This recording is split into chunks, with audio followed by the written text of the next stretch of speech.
A day after the Supreme Court said that the government's negotiations with the protesting farmers have not worked apparently, and it will form a committee having representatives of both the sides to resolve the deadlock, the top court will resume hearing the petition seeking removal of protesting farmers from the borders. Union Agriculture Minister Narendra Singh Tomar, who is leading the government side in the negotiations, said that the ongoing agitation at Delhi borders is limited to one state and farmers of Punjab are being misled by the opposition. He, however, expressed hope that there will be a solution soon to the ongoing impasse. Protesting farmers' unions, meanwhile, said that constituting a new panel to break the stalemate of the new agricultural laws is not a solution, as they want a complete withdrawal of the legislation.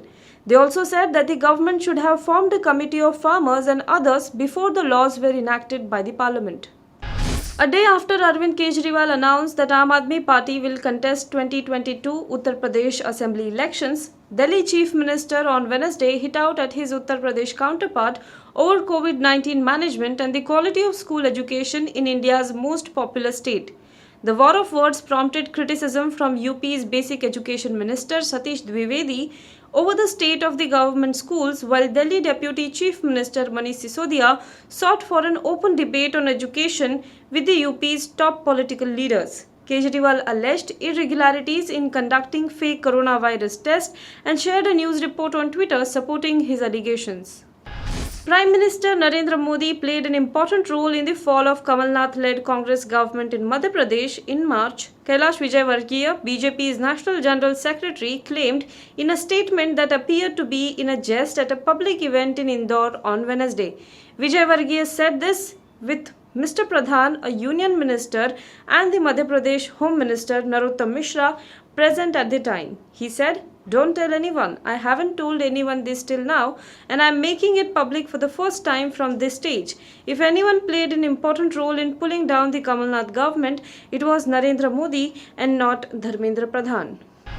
Facebook India head Ajit Mohan deposed before a parliamentary panel Wednesday and said that social media giant had found no cause to act against the Bajrang Dal, a right-wing group with ties to the ruling BJP, despite it being internally tagged as supporting violence against minorities.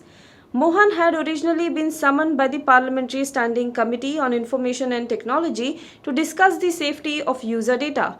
However, during the hearing, Congress MP Karti Chidambaram referred to a report by the Wall Street Journal that said that Facebook had allowed the Bajrang Dal to thrive because cracking down might endanger both the company's business prospect and its staff in India.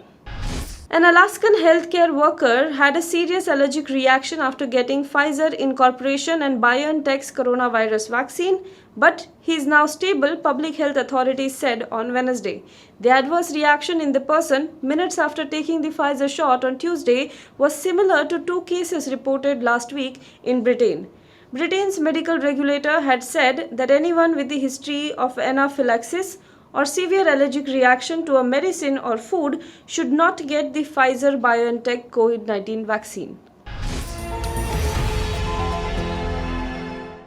Now be the first to know about the latest updates on our new news app. Go on your Android or iOS, search for HW News Network. Download our app, choose the language you prefer to get updates in, and be up to date with the latest news.